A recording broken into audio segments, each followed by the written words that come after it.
दुनिया भर में बहुत सारे लोग साड़ी की दुकान खोल करके लाखों का सामान लेकर के बैठ जाते हैं, करोड़ों रुपए के कपड़े भर लेते हैं, टेडी बियर्स भर लेते हैं, बच्चों के कपड़े भर लेते हैं।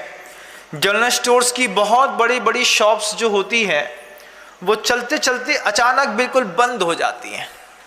महाराज पहले तो बहुत चलती थी, अब धीरे से चलना बंद हो गई। तो जब ऐसी साड़ियों की दुकानें चलते चलते बंद हो जाती हैं, ऐसे कपड़ों की दुकानों में आदमी चलते चलते आना बंद कर देता है, जनरल स्टोर्स में आना बंद कर देता है, और भी कोई फैंसी गिफ्ट स्टोर्स रहते हैं वो स्टोर्स की भी स्टोर चलना बंद कर देते हैं। उसके पीछे की कौन सी आपकी दुरावृत्ति रहती है और किन चीज़ों का हम पालन करें तो हमारी दुकानें आसमान छूती रहेंगी, इसके लिए भी आचार्य उमा स्वामी भगवंत ने एक सूत्र रखा, तो वो किसी और उद्देश्य को लेकर के है। लेकिन अगर आप अपनी दुकान में बिजनेस क्लास के सेक्टर्स के लोग, आईटी सेक्टर के लोग, collector, SDOP, SDM, CA, CS, CFA करने वाले लोग, कॉरपोरेट सेक्टर में, बिजनेस सेक्टर में काम करने वाले एम्प्लॉइज, सारे लोग अगर इस बात को इम्प्लीमेंट करें, इनको इनकी पोजीशन से कभी कोई हटा नहीं सकता। वो कौन सा सूत्र है महाराज? सूत्र है आपके सामने। आचार्य उमा स्वामी भगवंत साधुओं को समझा रहे हैं, लेकिन साधु होकर के मैं आपको समझा रहा हूं कि जिस सूत्र को हमने अपनी जिंदगी का प्राणधार बना करके जीने की कोशिश करी, तो आज पूरी दुनिया का लोग हमारे पास आना पसंद करते हैं, हमारे साथ रहना पसंद करते हैं, फोटो खिंचाना पसंद करते हैं, साथ में बात करना पसंद करते हैं। और आपसे पूछा जाए तो बोले महाराज घर के अंदर कोई बात करे बे बालो नहीं है, बे बब्बा बैठे सो बैठे बैठे, दुकान बिल्कुल धीरे से ठप हो गई। आके आपका क्वेश्चन तो रहता है महाराज खूब चलती थी, अभी भी चाहते हैं, इनकी जनरल स्टोर है, इनकी साड़ी की दुकान है, खूब स्टॉक रख लिया, मार्केट में सीजन है, मार्केट में आपकी दुकान में माल है, कस्टमर है, आपके पास अच्छे कम रेट की चीजें हैं, उसके बाद भी लोग आपकी दुकान पर नहीं चढ़ते, बुरा तो लगता है। मन के अंदर ये भाव तो आता है कि महाराज जी ऐसा क्या हो गया कि हमारी दुकान नहीं चल रही, किसी ने बांध दी क्या? तो कल वो जो एक सूत्र था उसके आगे बढ़कर के एक और सूत्र है, अपने आप के व्यावसायिक प्रतिष्ठानों को, पोजीशन को, अपने स्टेटस को मेंटेन करने के लिए आचार्य भगवंत उमा स्वामी महाराज ने कहा, स्त्री राग कथा श्रवण, तन मनोहरांग निरीक्षण, पूर्व व्रतानुस्मरण, वृषेष्ठ रस, स्व शरीर संस्कार, त्यागाह पंच। ये 5 सूत्र आचार्य उमा स्वामी महाराज ने साधु और श्रावक दोनों के लिए कहे। परमात्मा की देशना सिर्फ साधुओं के लिए हुई है ऐसा तो नहीं है, और गृहस्थ जो हैं उनके लिए ये जो देशना हुई है, आप अपनी दुकान में बैठ करके क्या नहीं करेंगे? स्त्री राग कथा श्रवण। मान लीजिए आपके अपनी दुकान में आप बैठे हुए हैं, आपके बिना मनोरंजन के भी जिंदगी चल सकती है, ऐसा आपको विश्वास है कि नहीं है? ऐसा लगता है कि बिना मनोरंजन के जिंदगी चल सकती है? बिल्कुल चल सकती है। साधुओं को देखिएगा, कोई एंड्रॉइड नहीं, कोई टीवी नहीं, कोई फालतू की बातें नहीं, जीवन में किसी प्रकार का हंसी मजाक नहीं, उसके बाद भी पूरा का पूरा जीवन कैसे निकल जाता है पता नहीं चलता। जो बिजनेस क्लास के लोग अपनी दुकान के अंदर टीवी लगा करके रखे हुए होते हैं, टीवी चल रही है, अब टीवी का साउंड इतना तो नहीं है कि सीधे आपके कान में ही सुनाई देगा, आपके दुकान के वर्कर्स भी सुनते हैं, रोड में चलने वाले कस्टमर्स को भी पता चलता है, भले उसको आपसे कुछ लेना देना नहीं है, लेकिन जिनकी दुकानों में टीवी रहती है और टीवी में कई बार चित्रहार चलता रहता है, कई बार अनुपमा, कई बार कोई दूसरे सीरियल्स चलते रहते हैं, तो कई बार वायलेंस वाली मूवीज चलती रहती हैं। अब वायलेंस वाली जितनी भी मूवी हैं सिर्फ उसमें वायलेंस नहीं रहता है, शारीरिक शोषण के साथ ही वायलेंस को आपके सामने दिखाया जाता है। और जब आपकी दुकानों में टीवियां रखी रहती हैं तो निश्चित मान के चलिएगा या तो टीवी चलेगी या दुकान चलेगी, दो में से कोई एक चीज चलेगी, आपको जो चलाना है। अरे महाराज दुकान नहीं चलती तो कम से कम इंटरटेनमेंट का साधन हो जाता है। दुकान इंटरटेनमेंट के लिए नहीं है, मनोरंजन के बिना जिंदगी जीना साधुओं से सीखिएगा। साधु कहते हैं कि अपनी दुकान को डेवलपमेंट करने के लिए, जनरल स्टोर की दुकान है, साड़ी की दुकान है, किसी और फैंसी आइटम या गिफ्ट स्टोर्स की दुकान है जिसमें माँ बहनें चढ़ना पसंद करती हैं, वहाँ पर रहती हैं, तो वो सबसे पहले अपना सेफ्टी जोन ढूंढती हैं कि हम जिस जनरल स्टोर में चढ़े हैं उस जनरल स्टोर्स में हमको जिससे डील करना है, क्योंकि बहुत सारी ऐसी भी सामग्रियाँ होती हैं जो वो पुरुष के सामने नहीं मांग पाती हैं, तो उस समय भी उनको बहुत कंफर्टेबल माहौल बनाना पड़ता है, क्योंकि बेचने वाला जेंट्स होता है और खरीदने वाली लेडीज कस्टमर। उस समय उन लोगों की दुकानें कैसे चलना बंद हो गई, मैंने अपनी आंख का प्रत्यक्षदर्शी हूँ। एक साथ मैंने 4-5 जनरल स्टोर्स देखी, बड़े अच्छा सामान भी भरा हुआ है, लेकिन 2 की बहुत चल रही है, बाकी किसी की नहीं चल रही।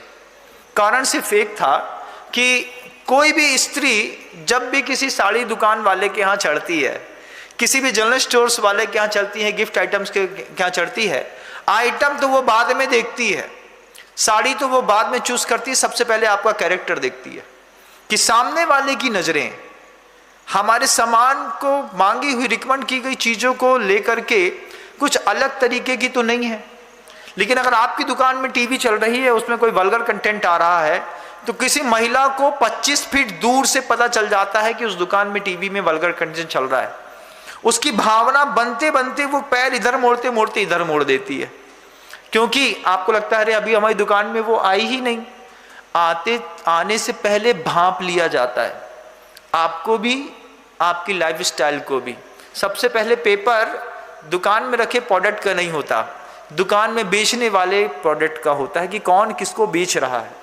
आचार्य उमा स्वामी भगवंत कह रहे हैं, अगर आप इस बात को जनरल स्टोर वाले, कपड़ा की दुकान वाले, बच्चों के गिफ्ट आइटम्स बेचने वाले, चाइल्ड केयर्स वाले या फिर फैंसी स्टोर्स वाले इस बात को सीख गए तो कि हमको हमारे प्रोफेशनल स्पॉट पे किसी भी कीमत पर, कलेक्टर एसपी भी सीख गए तो, एसडीओपी भी सीख गए तो, पुलिस थाने वाले तो इस बात को बहुत अच्छे से सीख गए तो कि जहां पर भी सेक्सुअल एब्यूज के थोड़े भी कांड दिखाई देते हैं, कारण दिखाई देते हैं या फिर कोई बात सुनाई देती है, ऐसी स्पॉट पर किसी भी प्रकार से लक्ष्मियां नहीं आती।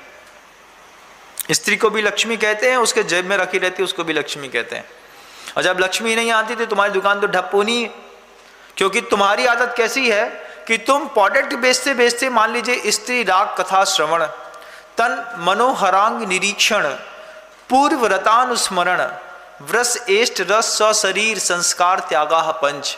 बढ़िया, आपने कस्टमर डीओ लगाया तो कोई बात नहीं, अब आपने ही मान लीजिए अट्रैक्शन करने के लिए डीओ लगा लिया है तो वहां आचार्य महाराज कह रहे हैं इस बात को, स्व शरीर संस्कार त्यागा पंच, इन 5 सूत्रों को अपना लीजिए। हम अपने दुकान में किसी भी प्रकार की फालतू बातों को अंजाम नहीं देंगे। स्त्री संबंधी कोई भी बात हम अपनी दुकान में नहीं करेंगे, क्योंकि वो आपके कस्टमर्स हैं। वो आपसे सामने खुलने से पहले अपने आप को सेफ जोन में रखना चाहते हैं। भैया मुझे ये चाहिए, उससे कुछ भी मांगा, कुछ भी चीजें उनकी आवश्यकताओं की हो सकती हैं, लेकिन अगर सामने वाले को ये लगा कि हमारी बोली हुई बात का इसने दिमाग में भी मजाक बना लिया है, तो पहली बार में तो वो कस्टमर आपकी दुकान में आएगा, दूसरी बार नहीं आएगा। क्योंकि आदमी सेफ जोन चाहता है, बिल्कुल सेफ स्पॉट। और उस सेफ स्पॉट के लिए जितने भी बिजनेस क्लास के लोग हैं, चाहे बड़े बड़े लोग भी बदनाम हुए, मैंने कितने सारे मंत्री मिनिस्टर्स के वो पिक्चर्स दिखाए, लोगों ने बताए, वायरल हुआ कि अच्छी टॉप पोजीशन में बैठे रहने के बावजूद ये स्त्री राग कथा श्रवण, संसद के अंदर बैठ करके जब कोई वल्गर कंटेंट देखता है तो वहां पर सीसीटीवी कैमरे कितने सारे लगे रहते हैं और कितनी बार ये चीजें वायरल हो जाती हैं। चरम पर पहुंचा हुआ व्यक्ति अर्श से फर्श पर कैसे आया? सिर्फ स्त्री राग कथा श्रवण, तन मनोहरांग निरीक्षण, पूर्व रतानुस्मरण, व्रश्रेष्ठ रस शरीर संस्कार त्यागा पंच, इस सूत्र को अपने जीवन पे इंप्लीमेंट नहीं कर पाया कि अपनी प्रोफेशनल लाइफस्टाइल पे हम किसी भी कीमत में किसी भी माँ बहन के ऊपर किसी भी प्रकार की बुरी नजर नहीं डालेंगे। दुकान के अंदर गंदी बात नहीं, टीवी चालू नहीं, किसी गंदे कंटेंट की कोई बात नहीं, और नजरों में बड़ा कौशल। कैसा कौशल? जैसे घोड़े के सामने साइवान लगा देते हैं, ऐसे पुज गुरुवर भी इस बात को कहते हैं कि आपकी आंख के ऊपर भी एक साइवान लगा हुआ है, जब लेडीज कस्टमर आपके घर के, आपकी दुकान के सामने आती है, इंटर ऑफ होम वर्क हो या फिर आउटडोर्स वर्क हो, तो उसमें आपकी नजरों का बहुत लहजा लाजवाब होना चाहिए। इतना लाजवाब लहजा होना चाहिए कि हम डीलिंग भी सब कर रहे हैं, डीलिंग करने के बाद भी हम कस्टमर की फेस की तरफ ना देख करके सिर्फ अपने प्रोडक्ट की तरफ भी देखेंगे। सामने वाली किसी भी महिला को आपकी दुकान में सामान लेने में कितना कंफर्टेबल महसूस होता है। फिर आप ये नहीं कहेंगे महाराज हमारी जनरल स्टोर है लेकिन चलती नहीं, हमारा साड़ी हाउस है, बहुत बड़ा साड़ी घर है, चलता नहीं, कपड़े की दुकान है, लोग आते नहीं। कपड़ा अच्छा है, बेचने वाले की नीयत कैसी है। दुकान में प्रोडक्ट के ऊपर कम, बेचने वाले को अपने स्वभाव के ऊपर ज़्यादा काम करना पड़ता है। कल भी मैंने इस बात को कहा था कि अगर आपको क्रोध ज़्यादा आता है दुकान में बैठे बैठे, आपको लोभ बहुत ज़्यादा आता है, आप ज़्यादा लूटते हैं, आप किसी को डराते हैं या फिर आप किसी को उल्टा सीधा झूठा बोलते हैं, आदमी एक बार तो आपकी दुकान में आएगा, क्या दोबारा भी आएगा? उसमें एक और शब्द आचार्य महाराज कहते हैं, साधर्मी विसंवादाः पंच, कि आप अपने कस्टमर्स को एक तो गलत सामान बेचा, गलत सामान बेचने पर आपको पता था बेचने के स्टाइल्स रहते हैं कई लोगों के, प्रोडक्ट दिखाते हैं, सामने वाला श्योर रहता है कि भैया इस 10 बोरे में यही माल भरा है, लेकिन उसको पता रहता है कि माल में कुछ मिलावट भी है। अब भैया बेच दो, बस खोल के मत दिखाना। खोल के नहीं दिखाया, उसने घर में जाकर के खोल करके देखा, देखने के बाद उसको लगा कि ये चीज़ हम गलत ले आए हैं। जब आपसे वापस करने आता है, आपको तो पहले से पता था कि हमने गलत चीज़ दी है, उसके बाद आप उसको प्रोडक्ट को वापस ना लेकर के उससे बहस करते हैं। जिस भी दुकानदार ने एक ग्राहक से बहस करके 100 ग्राहक वापस करता है, ये रूल अगर आपके दिमाग में हो कि हमने बहस सिर्फ सामने वाले से करने पर ये जहां जहां जाएगा वहां वहां आपको बदनाम करेगा। हम हमेशा कहते हैं ना, 16 के वस्त्र पहने हो, बगल से एक सुअर निकल रहा है ना। अब सुअर तो पूरा निकल गया, लेकिन उसकी पूंछ का बाल अगर आपके पास से छुप गया है तो आप 16 के माने जाओगे कि नहीं माने जाओगे? नहीं माने जाओगे ना। क्यों नहीं माने जाओगे? क्योंकि महाराज चाहे सुअर छुए, चाहे सुअर की पूंछ का एक बाल छुप जाए, अशुद्धि तो हो ही जाती है। ऐसे ही दुकान में भी समझिएगा बंधुओं कि आपने पूरे के पूरे दुकान में अगर इस तरीके से किसी भी एक व्यक्ति से विसंवाद किया, विसंवादाः पंच सूत्र है, आचार्य उमा स्वामी महाराज कह रहे हैं। मैं तो सिर्फ आपको इस नई जीवन शैली में उस सूत्र की नई व्याख्याओं को सामने रखने का प्रयास कर रहा हूं। अगर आपके गले तक उतर जाए तो, दिमाग में भी बात समझ में आ जाए, तो आपको लगेगा कि मेरी दुकान को अब कोई हरा नहीं सकता, क्योंकि कल के सूत्र और आज के सूत्र दोनों आपको मिलाने होंगे। फिर आचार्य भगवंत बार बार कहते हैं कि स्त्री संबंधी चर्चा नहीं करना है, किसी भी प्रकार से कस्टमर से किसी भी प्रकार का कोई मजाक नहीं करना है। वो आपसे मजाक कर सकता है, आप उनसे मजाक नहीं कर सकते। वो कहे यार भैया आप बहुत जॉली नेचर के हैं, कोई बात नहीं दीदी आपका स्वागत है, आप प्यार से बोलेंगे तो बहुत अच्छी बात है। लेकिन उसने जॉली नेचर कहा और आपने जॉली नेचर दिखा दिया, तो भी अगली बार वो जॉली नेचर कहने वाले लोग आपकी दुकान में कभी चढ़ेंगे नहीं। बोले यार कुछ बोल रहे थे, उन्हें सही समझ लो, अपन नहीं जा रहे हो कि दुकान में दोबारा। और फिर धीरे धीरे धीरे करके इस तरीके से कितनी सारी व्यावसायिक प्रतिष्ठान इन चीज़ों को नहीं समझने के कारण, आप खुद देखिएगा कि आप बैठ करके ठप नहीं हो गए। क्या आपको नहीं लगता कि आप इस तरीके की गलतियां अपनी दुकान में रोज करते हैं, जिस कारण से एक एक एक एक करके रोज आपका कस्टमर टूट रहा है कि नहीं? हाँ महाराज हो रहा है। हम अकेले में रहते हैं तो कुछ और बात करते हैं, सबके सामने रहते हैं तो कुछ और बात करते हैं। व्यावसायिक प्रतिष्ठानों में टीवियां आज पहले दिन हटानी पड़ेंगी, क्योंकि वहां पर मनोरंजन का कोई काम नहीं है। मनोरंजन करने के लिए मॉल्स बने हुए हैं, मनोरंजन करने के लिए आपका घर है, रेस्टिंग पीरियड में आप जहां पर बैठना पसंद करते हैं आप वहां एंजॉय करिए। दुकान में एंजॉय कर रहे हैं, वो भी वायलेंस वाली मूवी देख करके, कस्टमर चढ़ना ही पसंद नहीं करता। मैं नहीं कह रहा हूं, अनुभव कह रहा है। अनुभव इस बात को कहता है कि जितने भी व्यापारियों के यहाँ इस तरीके के वार्तालाप होते हैं, जितने भी व्यापारी अपने इस स्वभाव को नहीं सुधार पाते हैं, वे सब एक एक करके बर्बाद होते चले जाते हैं। बहुत धैर्य की जरूरत पड़ती है संसार को संभालने के लिए बंधु। जितनी साधना करके मोक्ष जाने के लिए साधना करनी पड़ती है, इतनी ही साधना अपने परिवार को चलाने के लिए भी करनी पड़ती है। परिवार के बीच में तो आप थोड़ा बहुत ऊंच नीच की बात कर भी सकते हैं, लेकिन जो आपके परिवार का हिस्सा नहीं है, उनके बीच में अगर आपने आकर के, दुकान व्यवसायिक प्रतिष्ठान है, आप लोग क्या क्या लिखते रहते हैं, क्या क्या लिख रहे हैं, दुकान मेरा मंदिर है, ग्राहक मेरा देवता है, कर्म ही पूजा है, दुनिया भर की फालतू की बातें लिखी रहती है ना। अगर आप इस बात को सही में समझ लें तो दुकान मेरा मंदिर है, और मंदिर के अंदर क्रोध नहीं किया जाता, मंदिर के अंदर लोभ नहीं किया जाता, मंदिर के अंदर किसी को डराया नहीं जाता, मंदिर के अंदर विसंवाद नहीं किया जाता है, मंदिर के अंदर किसी को बुरी नजर से नहीं देखा जाता है। अगर आपने ऐसा सोच लिया तो सोचिएगा कि क्या आपको लगता है कि आपकी दुकानों में कभी पैसा आना बंद होगा? बिल्कुल नहीं। आप कोई भी धंधा करिए, लेकिन ईमानदारी दिल पे रखिए। आप कोशिश करिए कि हम किसी भी तरीके से लोभ की सीमा को पार नहीं करेंगे, क्योंकि ऐसे कई उदाहरण मिले हैं। लोभ के कारण मिला हुआ चीज भी अभिशाप हो जाती है। कितनी बार आपने इस चीज को देखा या महसूस किया हो। मुझे तो वो छोटी सी एक कहानी हमेशा याद आती है, जिस कहानी में राजा ने एक व्यक्ति को सामान्य से कह दिया कि यहाँ से जहाँ मैं खड़ा हूँ, यहाँ से अभी सूर्य का उदय हो रहा है, और शाम सूर्यास्त होने से पहले जितनी धरती तुम पैर से नाप करके वापस चले आओगे, वहां तक की धरती तुम्हारी। इतना बड़ा मौका मिला, लेकिन ऐसा मौका मिलने के बाद कभी भी व्यक्ति लौट करके उस स्पॉट तक नहीं पहुंच पाया।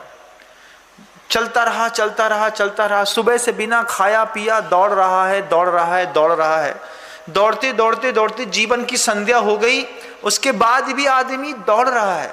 उदाहरण से, दृष्टांत से दृष्टांत की ओर घटा करके अपने आप को, जीवन को सुधारने का प्रयास करिए। 17 साल की उम्र से दुकान में बैठे हैं, आज 70 साल के हो गए, अभी भी आदमी दौड़ रहा है। अभी भी वे दादाजी 80-85 साल के निरंतर दौड़ रहे हैं, भैया दुकान खोलने, ठंडी गर्मी बरसात, बड़े बात की बात है, पहले दुकान खोलो। हाँ, बिल लगे जीरा धनिया हल्दी मिर्च मसाला की पुड़िया बनावे में, 50 रुपये की तुम ले लो, 15 की तुम ले लो, 25 की तुम ले लो। लोभ की उस अविराम अनंत यात्रा को, यात्री को कहीं ना कहीं तो विराम देना पड़ेगा। जमाना कुछ नया चाहता है, बूढ़े चेहरों से व्यवसाय अब नहीं होते, नया चेहरा चाहता है, लेकिन नए चेहरे पे ईमानदारी नहीं है। नए बच्चों को अगर वहां बैठाया जाए तो वो दूसरी तरीके की बातें करते हुए दुकान को धीरे धीरे खत्म कर देते हैं। तो एक दोनों को मर्ज कर दिया जाता है कि पीक टाइम पे आप किसी भी तरीके से इस तरीके की फालतू की बात नहीं करेंगे, कुछ ऐसा काम नहीं करेंगे। धीरे धीरे बच्चे सीखते हैं, लेकिन वो कहानी कहती है कि आप दिन भर दौड़ते रहे, सुबह से लेकर शाम तक चलता रहा, लौटने की कोशिश भी करी कि 2 बज गए हैं, 8 घंटे चल लिया, अब 8 घंटे लौटने के लिए वापस चाहिए। लौटते लौटते लौटते उस स्पॉट तक पहुंचने से 5 कदम पहले उस आदमी की मौत हो गई। राजा फिर वो बोलता रहा कि जरूरत तो थी 2.5 गज जमीन की, 2 गज जमीन की, और पूरी किलोमीटरों में जिंदगी नापने के बावजूद अपने स्पॉट पर हम लौट करके नहीं आए। लोभ के कारण कई बार हाथ में मिली हुई चीज भी अभिशाप सिद्ध हो जाती है। कहीं ऐसा तो नहीं कि आप अत्यधिक लोभ के कारण अपना एटीट्यूड इतना बिगाड़ चुके हैं कि आज आपके उस एटीट्यूड के कारण आपकी दुकान में कोई चढ़ाना नहीं चाहता। और एक बार जिंदगी में शॉप्स में, किसी भी व्यावसायिक प्रतिष्ठानों में, किसी भी कीमत में एक बार डाउनफॉल शुरू होता है, आप 1000 कोशिश करिएगा, कभी अपने आप को रोक नहीं पाएंगे।